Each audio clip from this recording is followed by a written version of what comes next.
उनको पता है कि मैंने क्यों एग्जाम दिया था, नहीं तो मैंने मुझे 10 बार कहा भी था कि आपको ज्वाइन थोड़ी करना है, आप इतना अच्छा काम कर रहे हो, जरूरत ही नहीं है। मैंने उसकी जिद में दिया था। हाँ। जब मैंने मेरे डंडा उठाना कि भाई मेरे को इंस्पेक्टर बन के दिखाना, उस आदमी को मुझे बताना है कि बेटा तूने कह दिया ना। एक ने मुझे कहा था कि मतलब एक टीचर थे साथ के, मेरे लिए बड़े रिस्पेक्टिव है, क्योंकि उन्होंने हमें पुश भी किया। देखो कोई आदमी आपको गाली देता है तो बिल्कुल सही बात है सर, मैं कब कौन यूट्यूब पे आके, मैं पढ़ाने की मेरी इच्छा थी, मैं तो शांति से अपना काम कर रहा था। जब कोई आके गाली बकते हैं लगातार, तभी तो आदमी मोटिवेट होता है, चल तेरी एसएससी करता।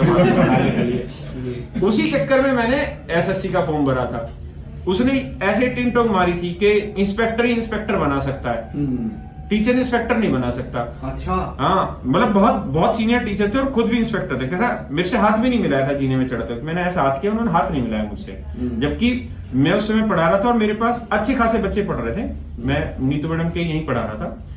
तो उन्होंने मतलब मेरे को टिंटों कसी। उसके बाद मैंने, उस समय तो ये हालत थी कि मेरे मन में थी कि यार मैं 2 महीने में कहीं कोचिंग ले लूं इंग्लिश की और कहीं पढ़ लें। लेकिन समस्या ये थी कि ऑफलाइन कोचिंग में जा नहीं सकते थे, ऑनलाइन कंटेंट होता ही नहीं था।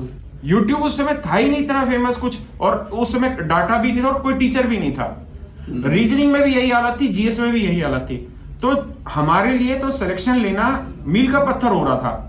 ये तो लॉकडाउन के बाद से ये बहुत यार अब तो मेरे को लग रहा है सर 2017-18 के बाद आप लोग भी यूट्यूब से ही आए हैं सर। यूट्यूब ने तो इतनी अपॉर्चुनिटी प्रोवाइड कर दी है कि आप इंग्लिश पढ़ना चाह रहे हो, इंग्लिश जिस चीज पे इंफॉर्मेशन चाहिए बेहतरीन इंफॉर्मेशन मिल रही गूगल। हमारी हालत देखो ना, हमारे मन में रहता है कि रीजनिंग कहीं देख लें यार, पेपर दे के आना, इंस्पेक्टर बन के दिखाना है। अब चैलेंज तो ठोक दिया, इंस्पेक्टर बने कैसे, रीजनिंग आती नहीं है, आती है तो पूरा डिटेल करना पड़ रहा है। शॉर्टकट किससे समझे? अब शॉर्टकट समझने के लिए तो टीचर की क्लास में जाना पड़ेगा ऑफलाइन में। वहां इंसल्ट महसूस होती थी कि यार हम पढ़ा रहे हैं यहीं पे और बच्चे क्या सोचेंगे कि पढ़ा रहा है और खुद भी पढ़ने आ रहा है वहां पे। हमारे लिए बड़ी गनीमत, मतलब बुरी हालत होती थी वहां पे। आज तो अगर उस समय यूट्यूब वाला होता तो हम तो बहुत फायदे में हो जाते। तो जो टाइम है ना वो बहुत रहता है। आज तो बच्चे को फायदा उठाना चाहिए, लेकिन अब एक हालत ये भी होगी कि YouTube से बच्चों के दिमाग में बीमारी भी होगी, सारा समय भी खराब कर रहा है। ओवर इन्फॉर्मेशन हो गया, पूरे दिन समय ओवर कंटेंट, रीलों में, फालतू के मोटिवेशन करने में पड़ेगा सर बहुत लोग। मैंने सिर्फ उस टीचर की जिद में किया था, उसने चैलेंज किया कि इंस्पेक्टर ही इंस्पेक्टर बना सकता है। मैंने कहा इंस्पेक्टर तो फुद्दू काट सकता है, इंस्पेक्टर कुछ नहीं बना सकता। टीचर ही इंस्पेक्टर बना सकता है। वही, आप शिक्षक को किसी भी हालत में कम नहीं समझ सकते। हाँ, आपने चैलेंज दिया है ना कि तुम इंस्पेक्टर बन के दिखाओ, तो मैं इंस्पेक्टर बन के दिखा देता हूँ, मेरी जितनी हिम्मत है मैं उसकी कोशिश करूंगा। लेकिन मैंने उसको ये सिद्ध करके दिखाया और सिलेक्शन ले लिया। उसके बाद मैं उसके पास मिलने भी गया। मैंने कहा सर हुआ आपकी वजह से ही है, क्योंकि आपने डंडा चढ़ा दिया दिमाग में, कीड़ा पैदा कर दिया और खुंदक चढ़ गई तो चढ़ गई फिर।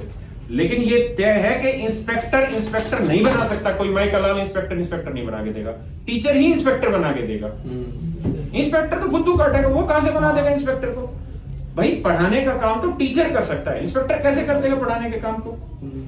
पढ़ाना तो एकदम अलग चीज है यार, पढ़ाना एक डिफरेंट आर्ट है। हाँ, बहुत अलग स्किल है सर, हर कोई उसको नहीं कर सकता वो। नहीं कर सकते ना, पर वो बस कई बार क्या होता है कि मोटे दिमाग के हम लोग भी मोटे अनाज खाते हैं हरियाणा। कंटेंट पढ़ना और कंटेंट क्रिएट करके पढ़ाना, वो बहुत फर्क है। वो डिलीवर करना, बच्चों को समझ में आए उस तरह से, वो बहुत अलग